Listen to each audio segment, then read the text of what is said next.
to the third day of National Action Network's annual National Convention. I am Rachel Nordlinger, and we are very honored that you have joined us today for our annual media panel. And we have quite a panel of heavy hitters today. So far, NAN's convention has been stellar. We kicked off our convention on Wednesday with the Attorney General of the United States, Eric Holder. And we have been joined thus far by Kathleen Sebelius, the Health and Human Services Secretary, as well as Hilda Solis, the Secretary of Labor. And we will be joined today by the Secretary of Housing, Sean Donovan. And we've been joined by the Education Secretary, Arne Duncan. And certainly we were joined on Wednesday by the family of Trayvon Martin as the news was broken that George Zimmerman would be charged. We do not have much time today, so we're going to get right into it.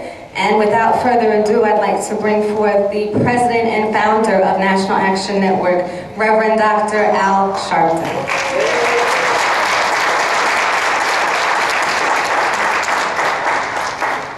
All right, good morning, and again, thank you.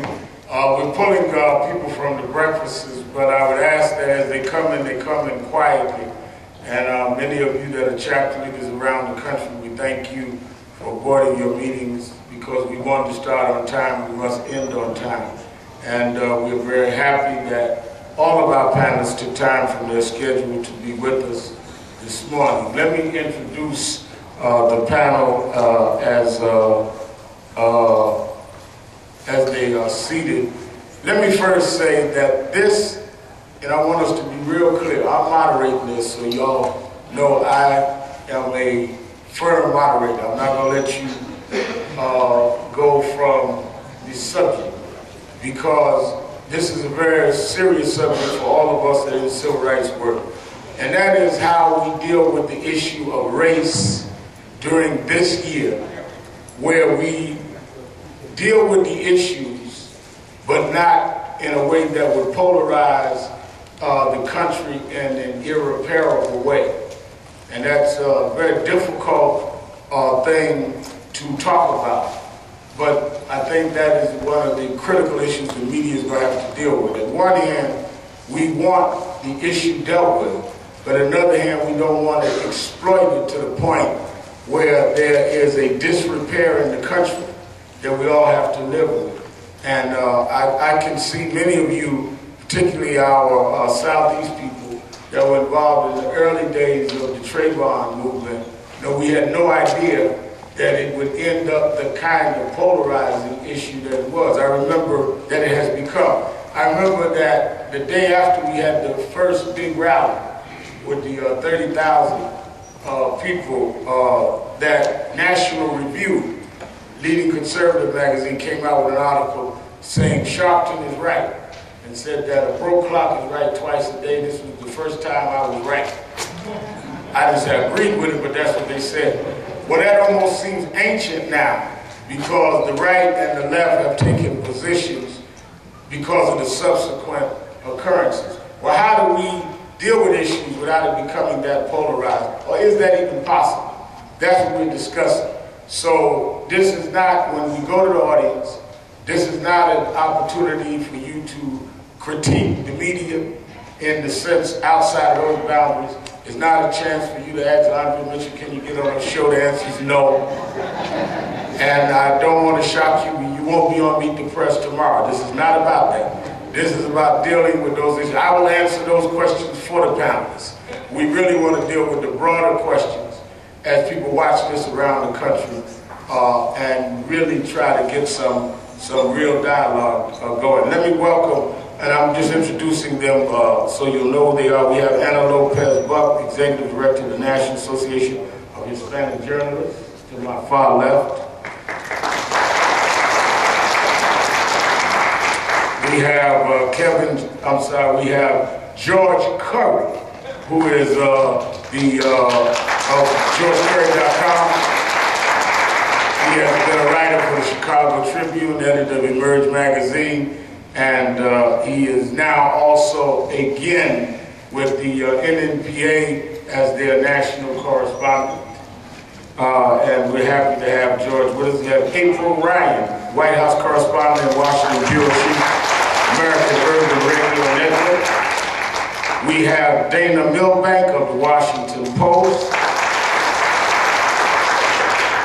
To my far right is Andrea Mitchell, MSNBC.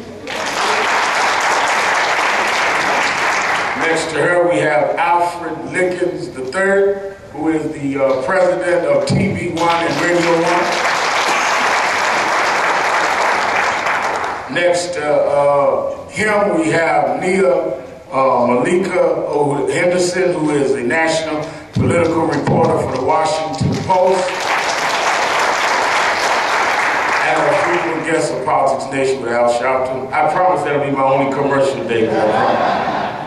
And we, of course, have David Gregory, who is the host of Meet the Press. Somehow David got the biggest. I thought y'all in church on Sunday morning. I also want to note that several people in the audience, Reverend Freddie Haynes of Dallas, who's on our national board, some of our national board members I want to acknowledge, Reverend Ambassador Susan Johnson Cook, who's on the panel later today. And at the end, I will have a summation by my friend and colleague and co-fighter for civil rights, the president of the NAACP, Benjamin Tarjella Stanton. And he will give the closing remarks after the panel, so he will try to tie this and make sense out of this. Good luck, man. Let me start by asking the panelists to give me, in your view, the state of where media and race is today, in the sense of, are we too sensationalized? Are we just right? Are we underreporting it? Where are we, in your judgment, this day in terms of race and media coverage? Let me start with you, Anna.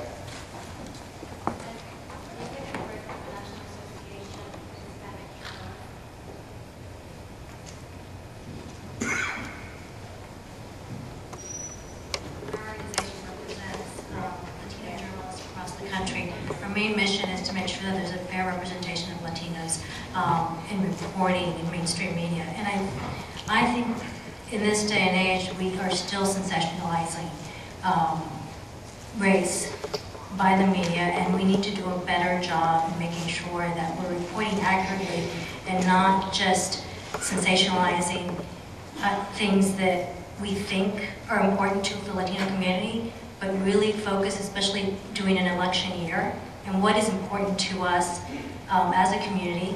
And one thing would be the economy. Most people think immigration would be one thing, or the most important. That is important, but I think, like all other Americans, we are concerned about the economy, we're concerned about education and healthcare, and those are three critical issues in our communities. Nia Malika, let me go on this. I'm heartened by, when I just look at the panel here at least, is that we have come to a time where there are many different voices talking about race. And I have to admit, when I thought about this panel, I said, well, is this going to be one of those panels where it's mainly black people talking about race? And here I think we've got different people from different races talking about race, and I think that is a step forward in terms of how the media looks at race and covers race. And I think ideally maybe the audience would be a little bit more diverse, but I think this is a start, the fact that we have such a multiracial panel here. April.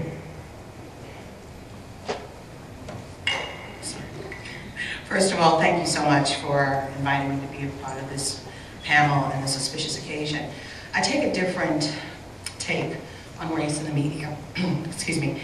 I've been at the White House for 15 years as a White House correspondent, covered 3 presidents. And I even worked alongside with Ambassador Susan Johnson Cook when she was one of the persons on President Clinton's race initiative. At the White House, I find everything comes to the White House between war and peace and everything in between. And sometimes race is not on the radar. And why? Because a lot of times there are other issues. And just because we have the first Black president doesn't mean that it's all about race. But at the same time, even when we had all the other 43 presidents, where was race? And there are major issues. There are major issues in the minority community, not just Black community. There's still disparities in almost every segment of life. So when you have that, that's worth reporting. And that's my take. Thank you very much. Well, I'd make a couple of points. I mean, I think April makes a good one. I think generally the media landscape right now is both tense and it's fast. So it's tense among ourselves. You have a lot of polarization in the media, and it's fast. The culture moves fast, the media moves fast. We've seen this week, whether it's the Trayvon Martin story, how quickly the storm is created and moves and changes. We've seen it with comments made this week about Ann Romney. So it's all very fast. On the issue of race, I see it a couple of different ways. You know, there is a tendency, particularly with the first Black president, to say, well, we've come to the place where race is really not what matters, because wasn't that the goal, that it shouldn't be about race, it should be just about, you know, the issues that affect everyone. And I think the challenge in the media right now is to understand where it should not specifically be about race. I mean, after all, you know, people of color in this country don't just care about a certain set of issues, they care about all issues. They care about their children, they care about education, they care about income disparity, they care about foreign affairs, just like everybody else. But when does it become about race? When you say, well, we've got a problem with joblessness in this country for everybody, but look what's going on in the Black community. Okay, that deserves special attention. We can't just say, well, no, the economy affects everybody, including Black. So that's where I think it requires special attention. That's a challenge for us. The other issue is in our political discourse. You know, I talked to Bill Cosby this week, an interview that's on our website, something we do called Press Pass. He talked about the Trayvon Martin shooting. He talked about it in the context of guns. Not just about race, not just about profiling, in the context of guns. That's an issue the African American community cares as much about as anybody else does. And when we talk about delegitimizing political leaders, we've seen it with Bill Clinton, we saw it with George Bush, we now see it with Barack Obama. What role does race play there? So let's not get into the business in the media of saying, well, all is settled, let's not make it an issue. There are times to emphasize race, to say, where does it exacerbate a problem? Where does the first African American president face opposition because he's Black in a way that other presidents have not, in addition to his ideological views? So the bottom line is, there are a lot of areas where race, I don't think, should be the singular issue, but areas where it should still be prominent in the discussion. Dana Milburn. Well, Reverend, I am shocked to think that anybody would think that the media is sensationalizing race. And in our defense, we sensationalize everything. And race is no exception. But you know, I think what happened is after the election in 2008, we said, right, okay, took care of that whole race thing, and we're done with that forever, and that died down. But what happens is it sort of explodes in episodic ways, whether it's over the immigration debate and, you know, electrified fences, or the Trayvon case, or Newt's race baiting on the campaign trail.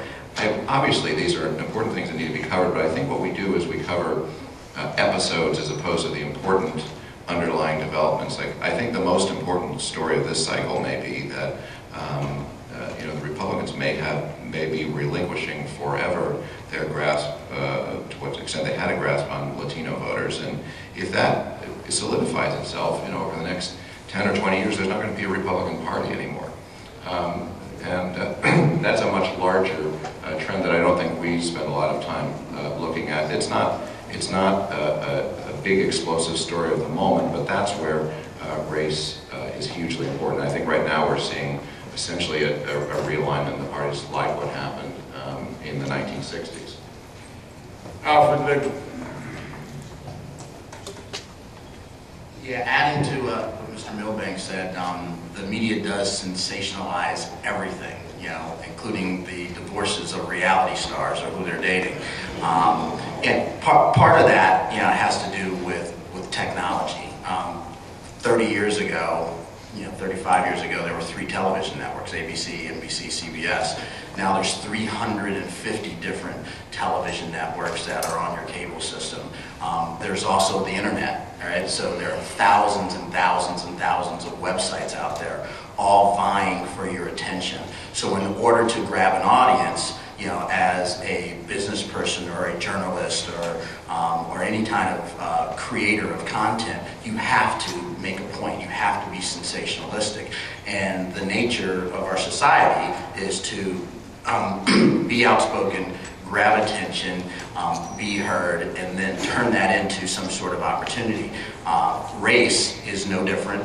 And in fact, in the age of the first black president, I think that the issue of race does get heightened for a couple reasons. One, you know, black people, minorities, now have a seat at the table. And when you have a seat at the table, a dialogue ensues. And when a dialogue ensues, there's your point and there's always an opposing point. And to the extent that your point comes from a position of power, the opposing point is actually going to meet you with an equal amount of force. And you have to be prepared for that, and you have to actually navigate that particular, you know, tension point. And it's better to have a seat at the table than not have a seat at the table, but you have to be prepared for it. It's ironic that I guess we were talking back in the green room that Obama's had more death threats than any other president. And because he's the first black president, I think there's a lot of people out there that assume that African Americans and minorities are receiving all of these unique and exceptional benefits, you know, because and the reality is that's not true, but we're still suffering from the perception that that is the case. So you get the anger and the vitriol, but none of the benefit. So sensationalism in the media is here to stay, and race will become an even more, I think, prominent dialogue as all the different constituencies have a seat at the table. George Kerr.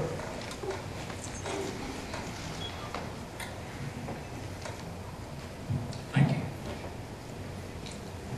Look, when we're looking at O.J. Simpson, Barry Bond, Trayvon Martin, there is a racial divide in this country, and it has been that way for years. Even in the case that shouldn't be racial, Katrina. If you say that had been a dominant white city, would you get a different federal response? You see whites and blacks, totally different views on that. And so that is there, and it's also reflected in media. People don't stop being white just because they go to journalism.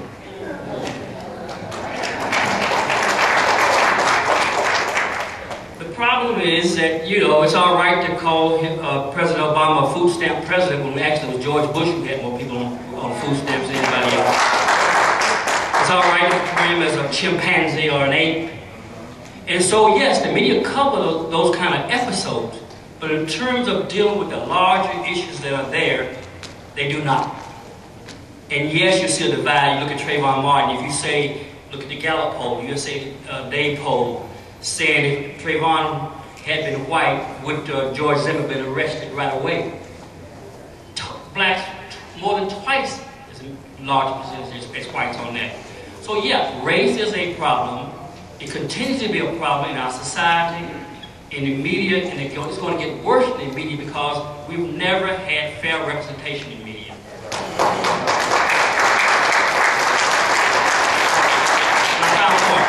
When I got in this business 42 years ago, I know I don't look a day over 80. Day over 80.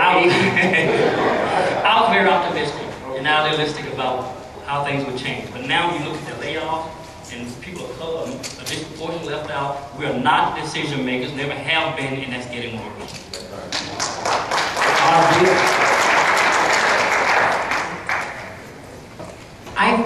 I tend to agree with what George and Alfred and some of the other panelists have said in April, because frankly I've been watching the media for a long time, and many decades, like George, and I I don't see the kind of progress in diversity in the media at all levels, not only on camera but behind the camera, that I think we should see. Now, there are exceptions, and we have more people of color anchoring newscasts and being executive producers and having major roles, but not nearly enough to reflect the importance of the contributions and the role that people of color play in our multiracial society. And I just think that there's an effort in some quarters, but not enough, and that race does matter in your perspective, in your filter, in your life experience. I dare say that it's no accident that it was the Reverend Al and other people, African Americans, who were the first to really focus on Trayvon Martin's case. Because of their personal experience. A young man who is on the air on our local station stopped me in the parking lot many weeks ago and said, "I'm hurting." You know, I just said, "How are you? It's a nice day, great weather." And he said, "I'm hurting." He's newly hired, came from Florida, and I said, "What's going on? What's going on in your life?" And he said, "You know, I come from a law enforcement family, and you know how many times I was stopped when I lived in Florida because people said, you know, I didn't belong in that neighborhood. I eventually had to have a letter from my employer that I was a newsman because I was stopped so frequently in white communities." This is recent, this is a young man, and the Trayvon case just reopened all of that for him. So I'm just saying, you know, I've lived among lots of people, but as a white woman, I can understand, I can read, but I haven't lived it. And until you have more people of color in the newsrooms and reporting and editing and writing, there aren't enough people who will say at a morning editorial meeting, "Hey, this is important." And that goes for women also and others who are underrepresented, Latinas. But I'm just saying we have a long way to go. And that, case in point, the traditional way to cover the news is on the one hand, on the other hand, you're covering a debate. Let's call it as we see it. Let's talk about what the food stamp president really represented. Let's call out people who talk about the birth certificate and say what really is the continuing pervasive racism that is underneath the surface, not so far underneath the surface. And I think we can say it in a respectful way, and we don't have to enrage people, but I just think we have to deal with these issues and deal with them honestly and openly, both inside and outside the media and in our coverage. I want to just try to advance this in one particular way, which is there tends to be one area of media criticism that, you know, we're not focusing on issues of great importance. And let's just take, you know, income inequality or poverty in the black communities around the country. It was 20 years ago, I'm from Los Angeles, 20 years ago, you had the Rodney King riots in Los Angeles. So, you know, do those issues get sensationalized? Absolutely. But why not? I mean, unfortunately, there are times and events that happen that force us to have these conversations. You know, it's just like when we're all at work, you know, we got a problem with somebody we work with, and we go, well, I'm really going to address that. But you know, it's tough to have tough conversations with people until something happens. And then you say, you know, we're going to talk about this. And whether it was the riots in Los Angeles back in '65 or back after Rodney King, or the O.J. Simpson trial, which I covered, that forced a tough conversation between blacks and whites in this country about justice, about celebrity, about perception of law enforcement, or about Trayvon Martin, where there was lots of conversations that we're going to have about profiling, about this law in Florida, about the use of guns, and about perceptions of each other. You know, these events that do get sensationalized and that do get a lot of attention force tough conversations that have to be had. So in that way, it's just kind of how things go. You know, I mean, can you imagine Bill Clinton standing up before 9/11 and saying to the country in prime time, look, there's a group out there in Afghanistan called the Taliban, and we need to invade Afghanistan because there's a growing threat to the country. I don't think he could have marshaled the force of the nation to do that. And then something like 9/11 happens, and then the country changes, the country's focus changes. So some of the sensationalism, Rev, I think, becomes constructive because it forces these difficult conversations to happen. All right, that brings me to a second question. How much do we really put race all in one box and not deal with the complexities of race? And when I say that is that often blacks, whites, Latinos, Asians are all put in one box rather than dealing with there are different class, gender, even nationality issues within a race. And I think, and I'm going to throw to you first, Neil, what I'm saying is that we have class differences in the black community. I have 4 cases where people have said to me, why would you touch them? I've got involved, Amadou Diallo, the biggest problem I had in the black community. People say, well, he's not even from me. I'm talking about blacks. Or why was I going to Vieques? Or the gender problem in the black community in terms of you have women that have to fight both the issue of gender bias and race bias and gender bias in the black community. And I don't think that a lot of the mainstream media deals with the complexities of all of that. One of the reasons that I always like George, Andrea, and David, and I probably shouldn't say that, but I never told them I like it, is that they will invite me on to talk about other than race. Most shows, I'm only invited on if there's a Trayvon Martin. He brought me on, first time I did the show with David was on education. We weren't even talking about race. So, but you put in a box. If it's a black box, you're on the call list up, Sharpton, jealous, whatever. It's a race question. But if it's about religion, well, I've been a minister almost as long as I've been black, but they don't call me on that. So how much do we not deal with the complexities of race, that it differs, and it's not we're not all the same in our given boxes? No, I think that's exactly right, and I have too experience having the burden of having to talk always about race because I'm African American. Not often always called necessarily to talk about the fact that I'm also female, but I do think that black people have to deal with that. Are they going to risk of being put in that box, which is often limiting in terms of talking about race? And I have been lucky, I think, especially in this election cycle, to be on shows where I'm simply talking about politics, simply talking about the fact that I'm covering Republicans and the deficit or whatever the topic may be. So I do think in that sense there has been some movement and expansion of the different voices that can talk about different topics. And I do think it's been enlightening. This whole Trayvon Martin case, it has peeled back this idea that race is very complex. The idea that perhaps Zimmerman wasn't just white. I think he had a Latino father and what that means. So I think one of the challenges that I have as a reporter is that you have to write a story.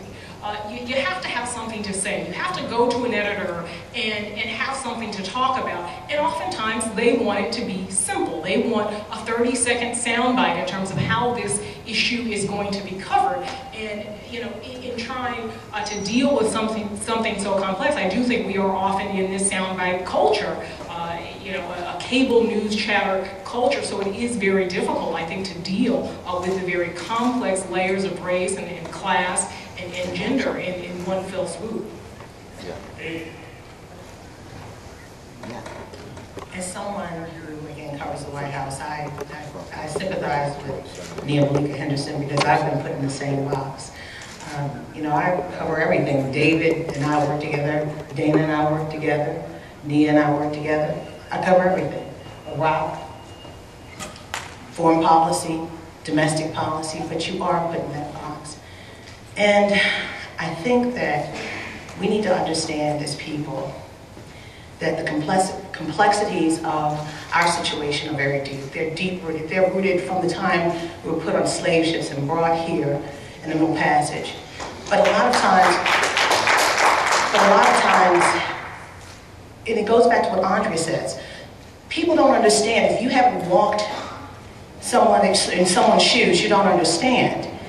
And it really goes back to what Andrea says, but at the same time, it's for us to broaden our mindset. David Gregory, I love David Gregory too. I shouldn't say that, but no, but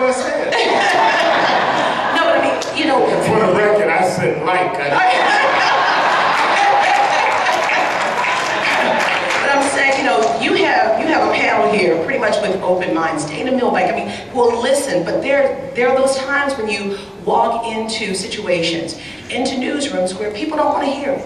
They don't want to hear it, and it takes that open-minded news director, bureau chief, to say, okay, let's delve into this matter.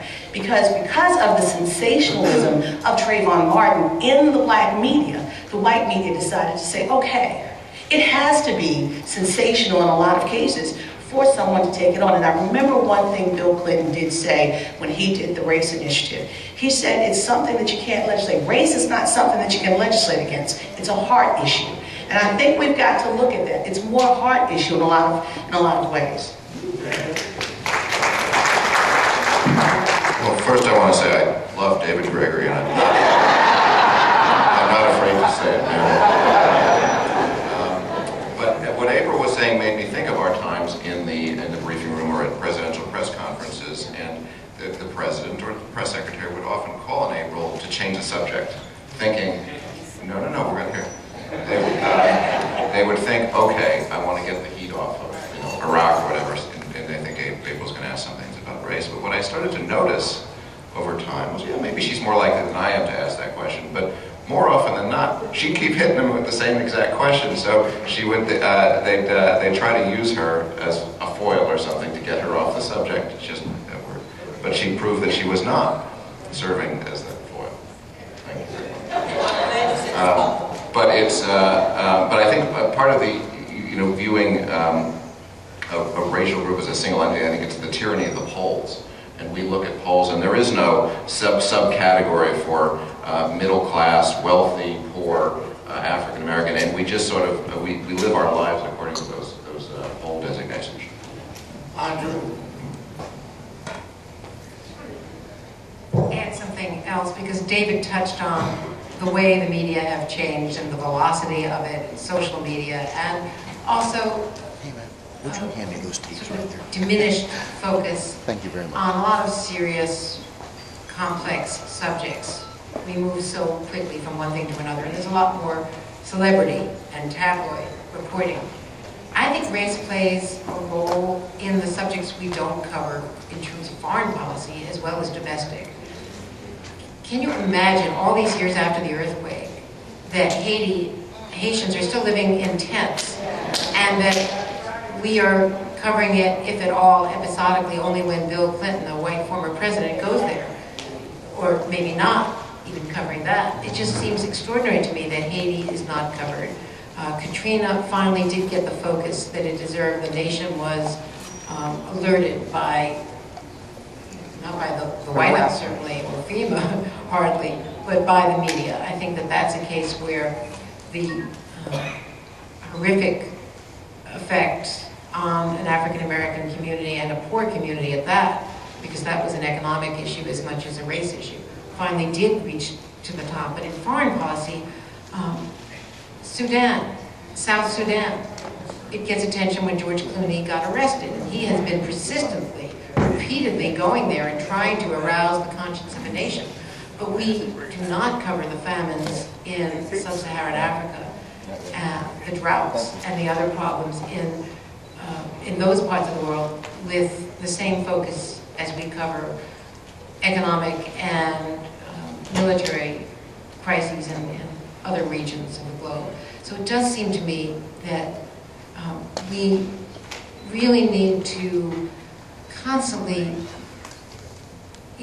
take our own temperature and see whether we are paying enough attention to underserved communities, not just here at home, but also outside this world. But Anna, isn't that part of the problem? At one level, you talk about the sensationalism, and that's true.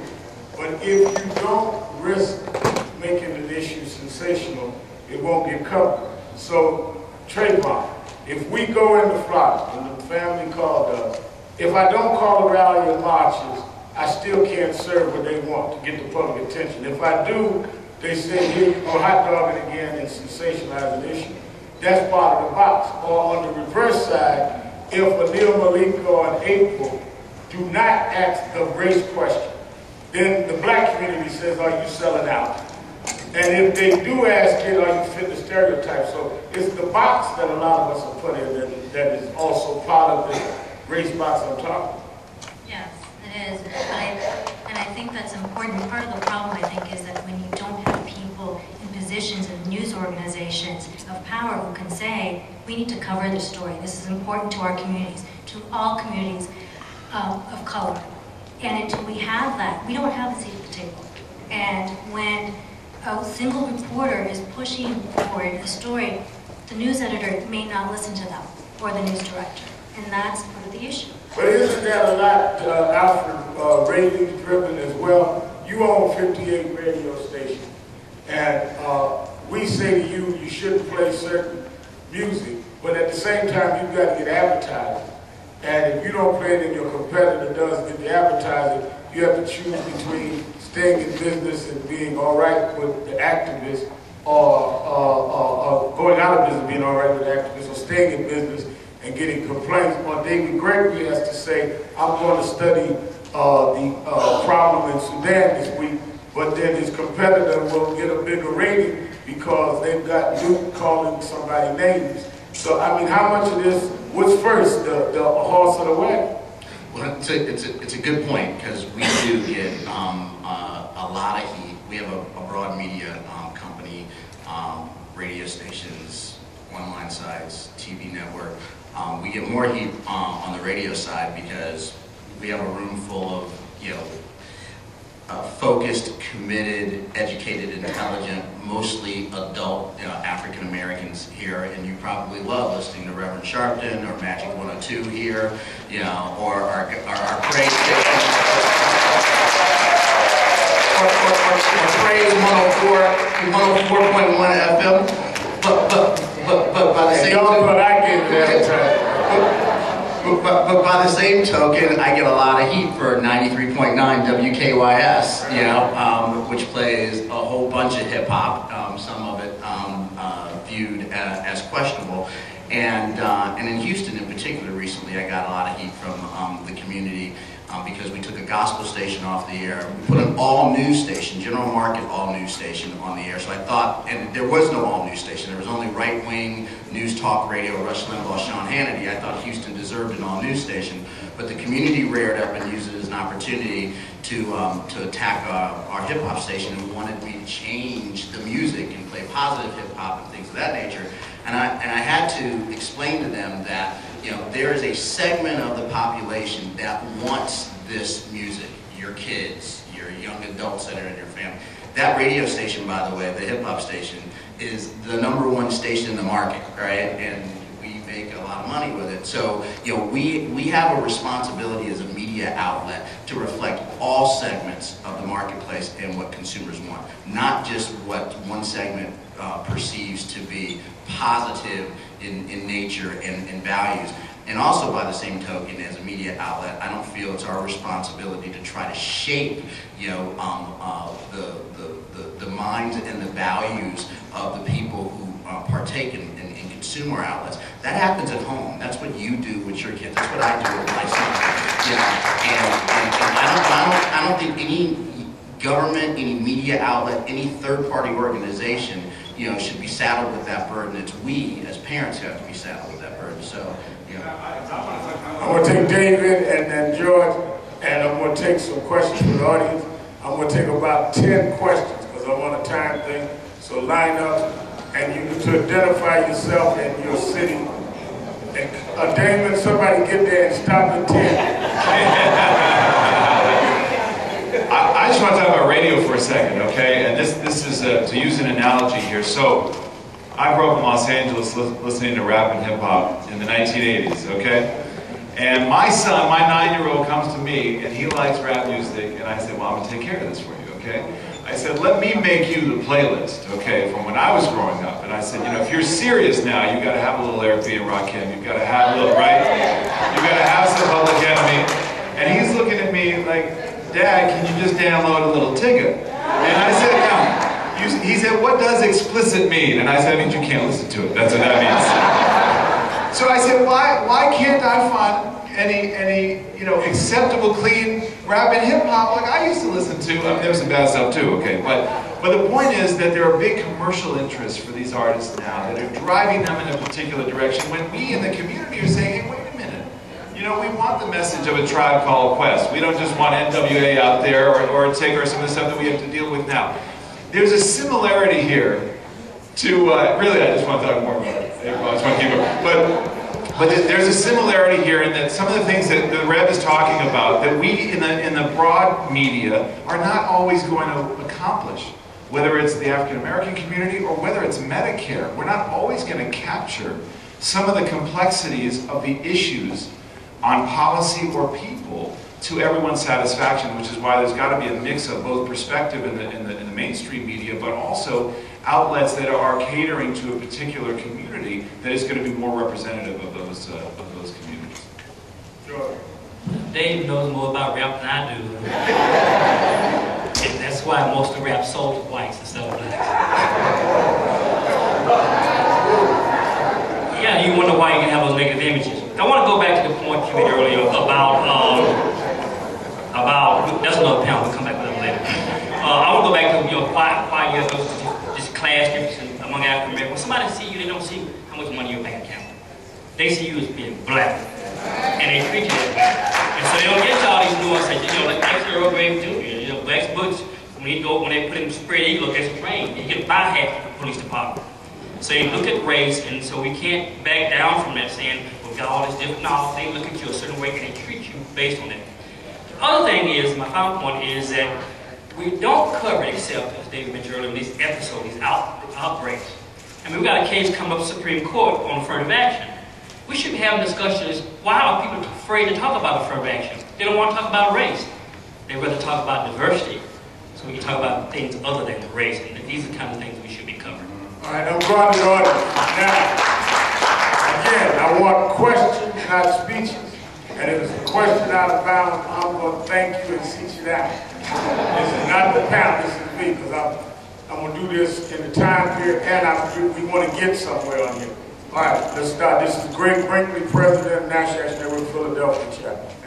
Thank you, Reverend Sharpton. I want to make a quick observation and a specific You're going to do a quick question. Well, the question I have is to the panel, what can we do, the public, what can we do to influence more representation of the issues concerning black people? On Meet the Press, you might, or 60 Minutes, I mean not 60 Minutes, the other news shows, you may have... That's what we call it over in our station, to the other people, you're right. But you might have Donna Brazile representing, but I don't see on the major stations where you have more of the George Currys or other people representing our views on those major shows. So what can we do as a public to influence those who make the decisions to allow for that to open up so that those issues can be covered fairly? All right, anybody else? You know, that's hard. I mean, I wonder all the time how I can get on Meet the Press myself and after the show. David, I love you too, David Greer. I do think one of the things I think we have to do, and this would take some time, but I think we have to encourage our young people to become journalists, to you know, intern at their local papers, write for their school papers. And it's a start. It would obviously, you know, take a while for that young person to be on Meet the Press or to be on CNN or MSNBC, but that's certainly what we have to do. I also think there is this great leveling of the media world at this point. A lot of the newest journalists that you see on TV that work for the Washington Post started out as bloggers. They started out doing their own things and you know, were able to gain some attention from the major outlets. So that's what I encourage people to do. There is a great entrepreneurial spirit that is going on, I think, in the media landscape now that I think everyone should take advantage of, as well as encouraging young people to get into the business. Yeah, go ahead. I was going to say, the blogging point brings, you know, something to mind. Engage. You now have the opportunity as a consumer to engage with these media outlets unlike you've ever had before. Comment on their websites, all right? Watch the shows. MSNBC put Reverend Sharpton on in afternoons as 6 o'clock. A very controversial decision. 5 o'clock Central. I'm sorry. 5 o'clock Central. To the extent that you actually watch him on a daily basis, those ratings will go up, and he'll be in that slot for a very long time, and he will. Because at the end of the day, these media outlets are going to follow the audience, all right? It was just like back in the 60s when you wanted something to happen and you marched in Chicago, the Jewel Osco demonstration where black people stopped shopping at the grocery store and things changed. To the extent you mobilize your ability to show that you have audience, you have mass, you have size, then the media organization will move to meet you because they want the audience because they can monetize it.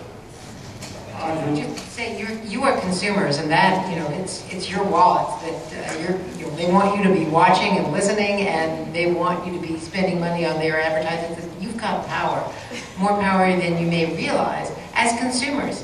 He's also on 3 o'clock Pacific time. That's right. I just met David Gregory, but I do like him.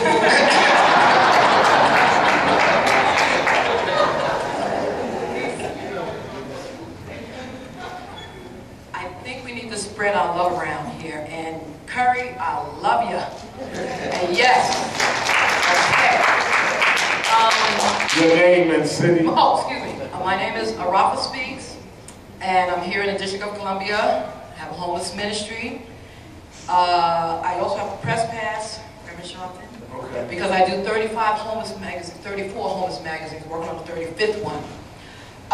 Homeless people have no voice as loud as we speak. We need to speak for ourselves.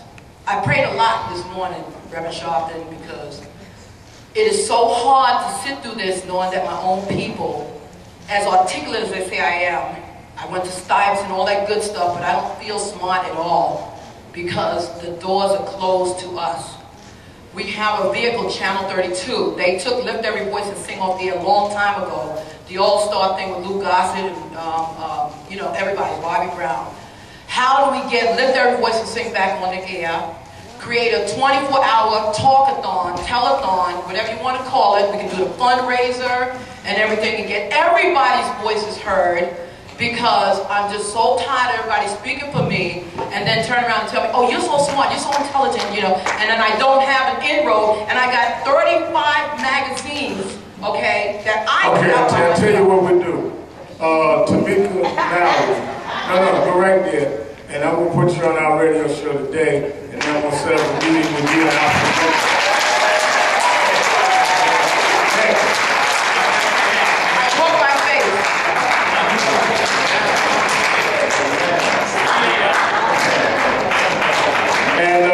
And George Curry said, see him later. He's got something for you too. See? See,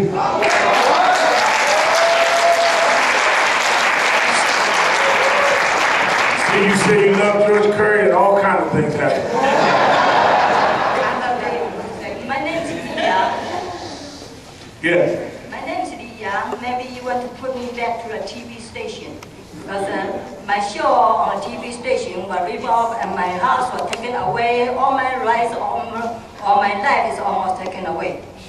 And what I try to say today, especially these panelists, all the media, and these all civic leaders, what I would like to say is that not just focus on racism.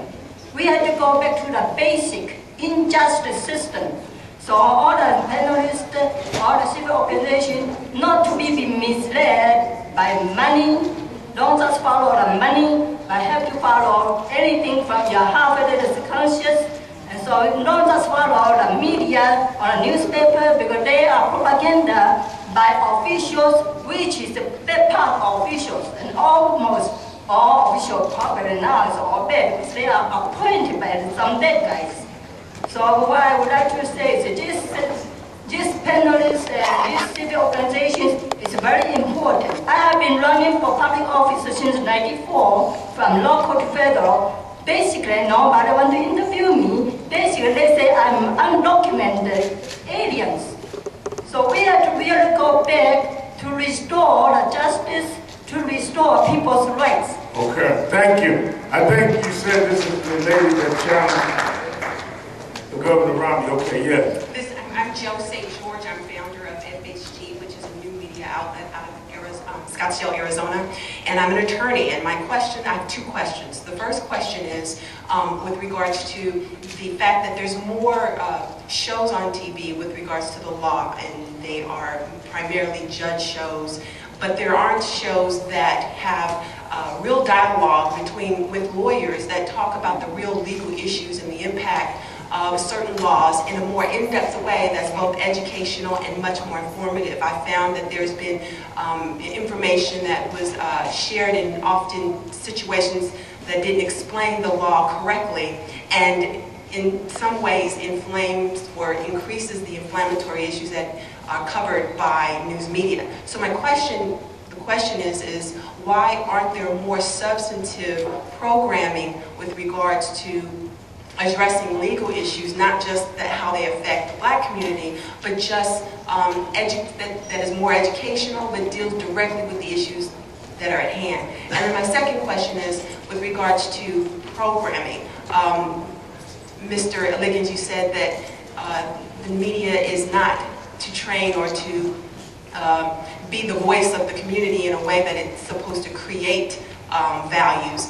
But by definition, you have TV and radio programming, and the word programming means exactly what it means, and that is to program the people that's listening to your music. And so, wouldn't you agree that there should be more ethics involved in the standards by media to address? There are standards and there are ethics. Like on the radio stations, we don't actually air explicit lyrics. But I am a firm believer that because I was a media junkie when I grew up as a kid, and the primary compass that I have is not what I saw on television or what I heard on radio, or quite frankly, what I experienced at school when there were no adults around. My primary compass was what I was taught by my mother and the values that she made me adhere to. And I think if you put that kind of expectation on the media, and it's also laying off some of the responsibility, you're going to be in a situation of failure, and you'll be very disappointed. You can't win that way. So I stick by what I said. Yes, there has to be standards, right? But there's just no way that you can expect any sort of media organization to take that responsibility. That's not what they're there for. They call it programming because they're programming to get an audience, and that's why American Idol is the #1 television show in America. Yeah, and that's. All right, thank you. Next. Will I get an answer to my second question with regards to shows? About legal shows. About legal shows, yes. I don't know if you have any other than Liggins that owns. Yeah, I can tell you that what you just described from a legal standpoint, that's probably not a mass audience, opportunity for television, but that certainly is an audience for a new media outlet or some sort of a website. Or talk radio. Or talk radio. There are lots of legal shows on talk radio. We carry some. If you were to create a website that focused on laws and how they affected different minority communities, we'd syndicate it in Interactive One. We've got 8 million monthly ComScore users and a very, very large audience, and so that's something that we would pick up, but it's probably not something that'll end up on a television network. Well, I would like to connect with you because I just started my websites, Black Counselor, Latino Counselor, Asian Counselor. I'm happy to talk. All right. Thank you. Thank you. My name is Ronald Bethea. I'm the CEO of the Black Sports Legends Foundation. And what we do, we use film to educate our youth on the impact on local and national sports legends and their impact on American history and culture. But my question today to this panel, as it relates to media, being that I've been here in Washington for years, you talked about the fact that the black consumer has a lot of power. I'd like to refer this be very basic, but who really owns the media? Is it the Koch brothers of this world? Because it seems to me that we cannot mobilize. We get always told about how many billions of dollars that we in as consumers. But when we come to these panels, I often hear many of you say we don't have people in decision-making capacities. So how do we get the media to target in and talk about who owns the media? Let me answer that. I think the way we do it is the way that we've done this. The advertisers that influence a lot of what's going on, I think is our job. Media people cannot tell communities how to organize and target what they want. There's a campaign right now in certain media that's been very effective around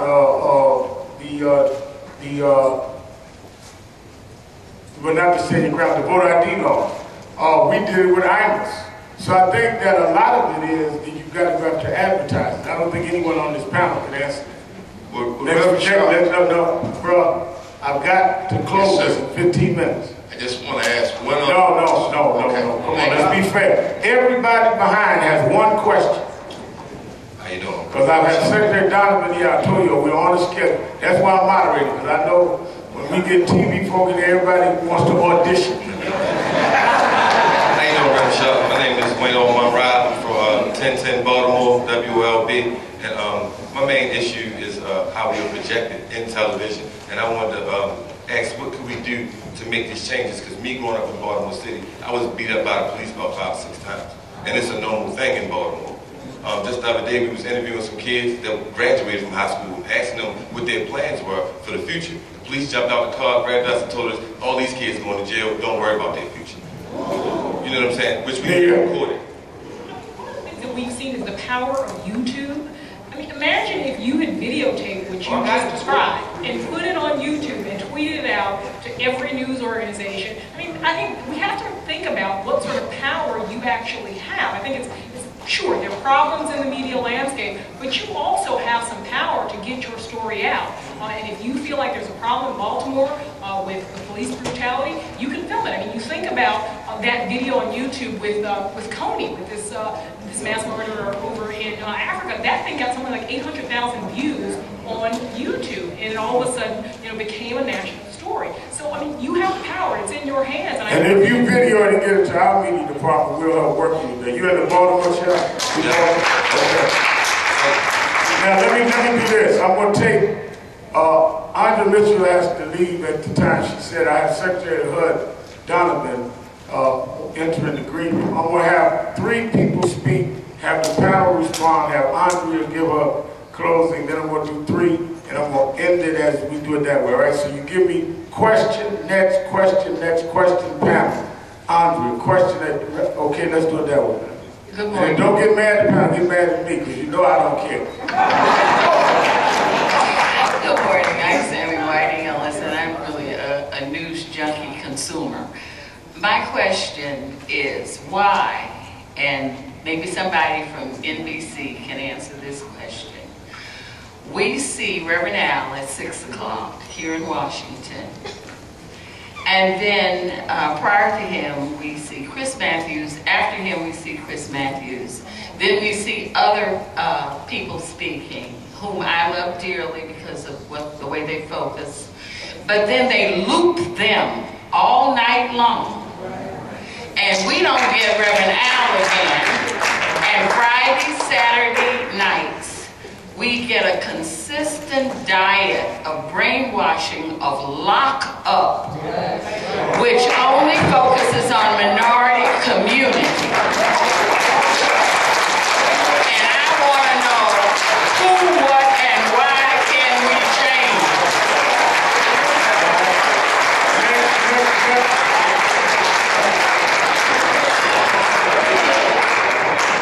Yes, sir.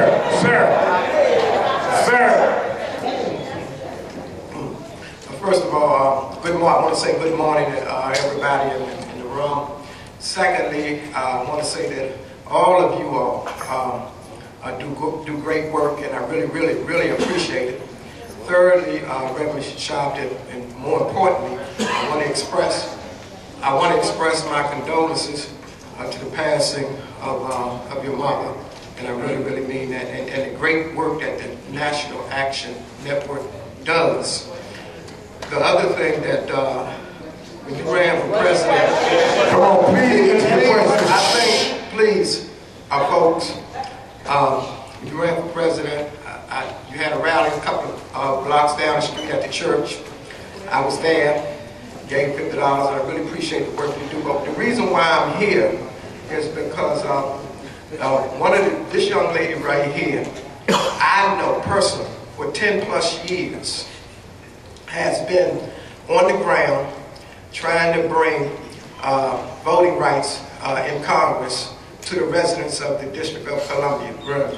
And that somehow or another, it really troubles me and bothers me that people in positions of, you know, the media, such as yourself, somehow or another have not given her the due credit that she does in terms of bringing. No, I concur with that. I know her.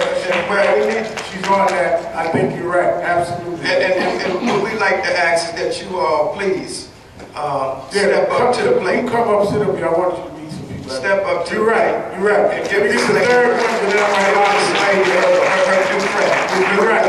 You're right. I agree with that. Even though it ain't on the subject, I'm going to agree with that. Thank you. 10 plus years.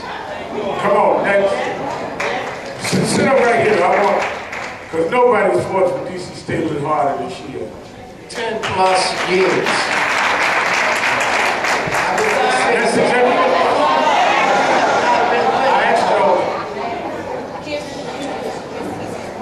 Don't be rude. He gave $50 to me too.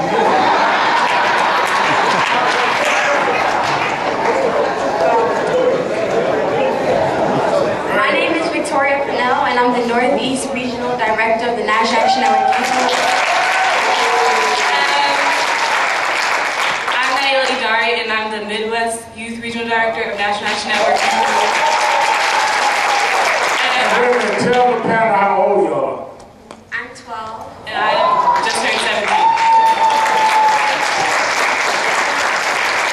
And our question is directed toward Mr. Alfred. You said that your radio stations plays rap music because it makes money, but drug dealers sell drugs. Does that necessarily make it right?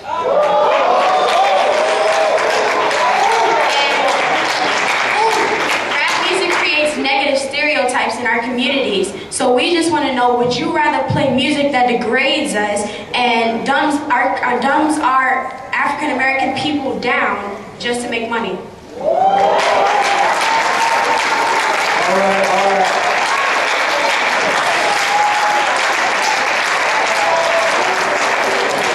And Dana thought he was going to be the target. Exactly. My answer, the reason we play rap music is, you know, we go after an audience. We try to get the largest possible audience that we can.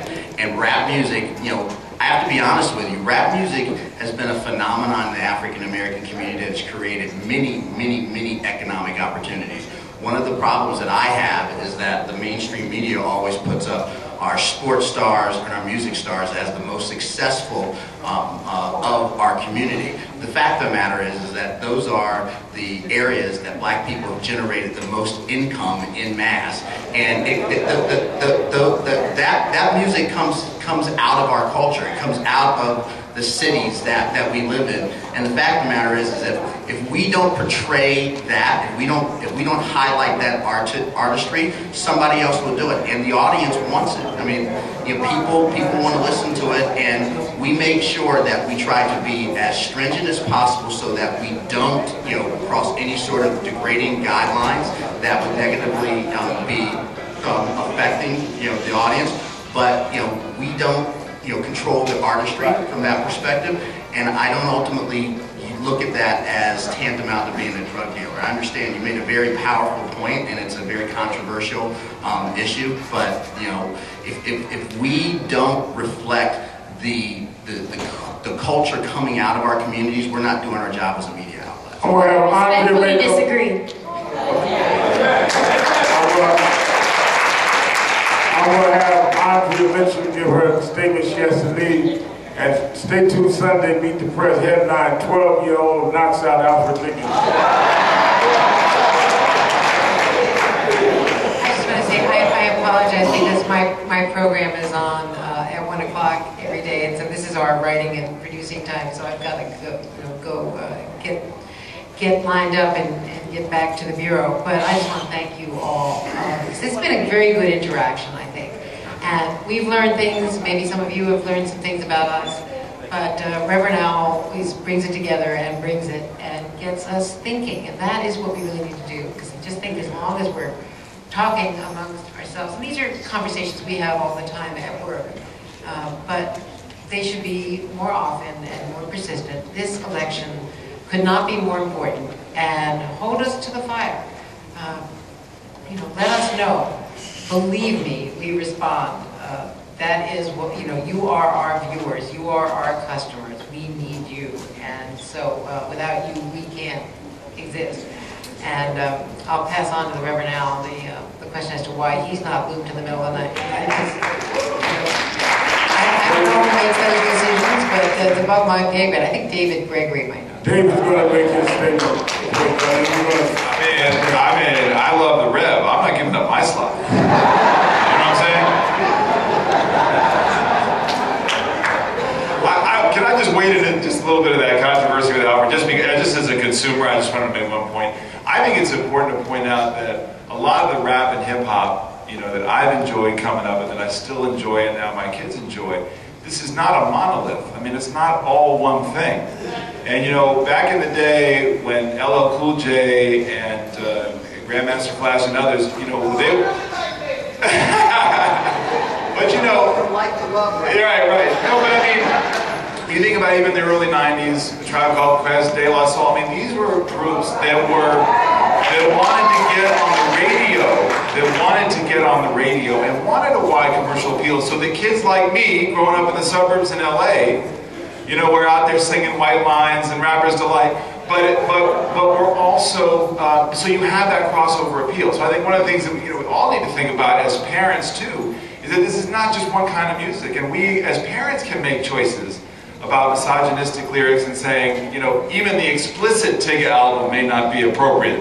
Or my son says, "Yeah, can't I listen to any Snoop Dogg?" And I said, no. But the point is that we have to make some of those choices, and as consumers, white and black, that's the point of this music, we can send some of those messages through how we react. And it's not all about, because the audience is there. The audience is there, and that's why these artists today decided, well, to heck with being on the radio. I can sell my stuff and do it other ways, and I don't have to worry about what kind of lyrics I'm using. And not quite what I expected to get into today, but I'm very interested. Thank you, Andre, David. Let's go ahead. Come on, David.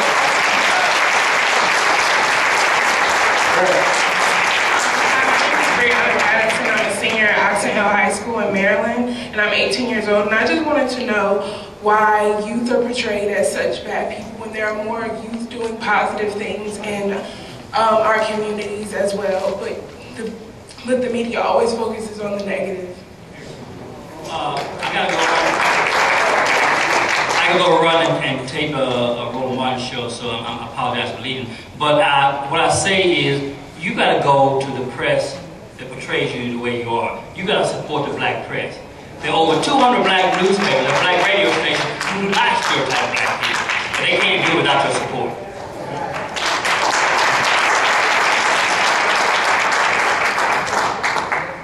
In light of the Out of the Mouth of Babes, thank God, I think we need to listen to our youth. We really do. I'm in the Question. Over Trayvon Martin case, and we've had these profiling issues. What is the media's stance? What are you guys going to do from this point on? Do you think to address the issue of profiling? Is this going to be a moment, or is this going to be a movement? What do you have in mind? Good question.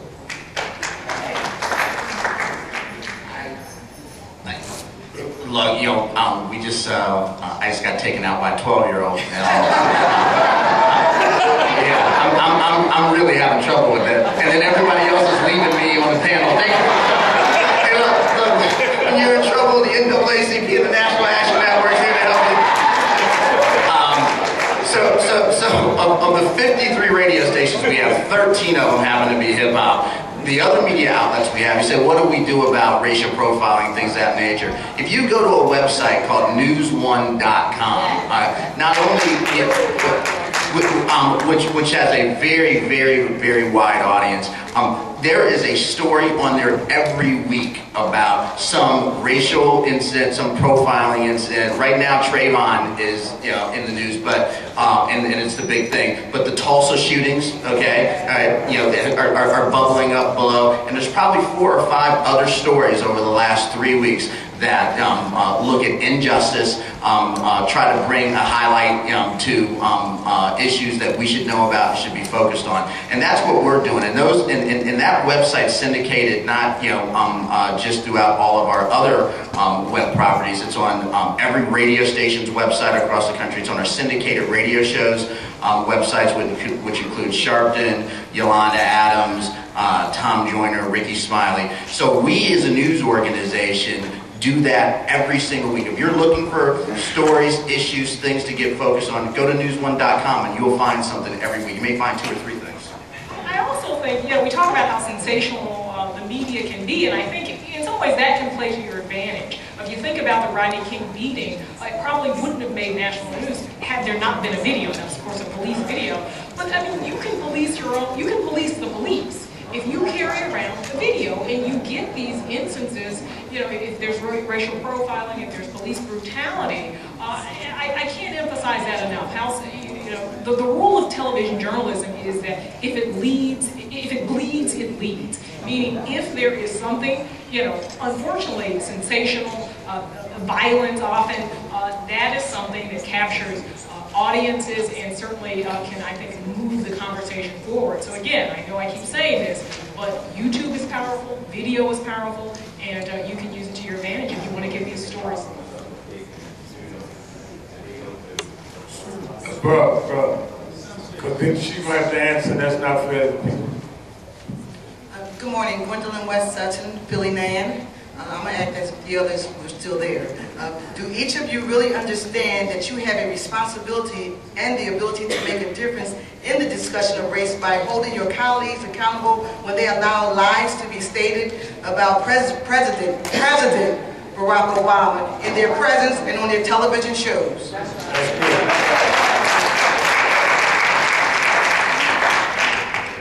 She really asked what I was going to deal with, and I was going to deal with the communication ethic and a responsibility that you guys have as journalists and media people to portray accurately who we are. And one of the things that has hurt me most going through and watching what's happening with Trayvon is that they keep calling him a man. I have a 23-year-old and a 19-year-old. Those are my babies. They are not men yet. And he's 17, and he couldn't vote. He can't drink alcohol. He was a boy. And mamas just say baby. To me, it's irresponsible to allow that to just go. He's 17, and he's a boy. Just like their boys are boys when their boys shoot up schools. I mean, it's a boy. They don't call him a man. He was shot by a man, but he was a boy. All right. Let me say this. Let me thank all of the panelists. They stayed a little over, and we're on C-SPAN. Let me thank the audience. In our summation tomorrow, I think that we will, Rachel and all will come out with some of the conclusions. Everybody should be at Howard at Crampton Auditorium at 11. Thanks to Alfred Liggins, who is now recovered. It will be on TV1 nationwide. And I think part of the media conclusions and the committee will work it, though, has to be dealing with DC statehood, has to be his question about continuing the movement. I think some concrete things came out, and I think it was good that some of the heavy hitters, like moderator Meet the Press, which you don't get bigger than that on TV, and non-conventional, and them did come and hear from you leaders in the community. We're going to hear from the president of NAACP, Ben Jealous, and then I'll bring in the HUD Secretary, Sean Donovan, and run our housing panel, and then we'll hear from the president of the National Urban League. So we're going to stay right here so the cameras don't have to reset. And now I want to bring you the president of NAACP, Benjamin Todd Dillon.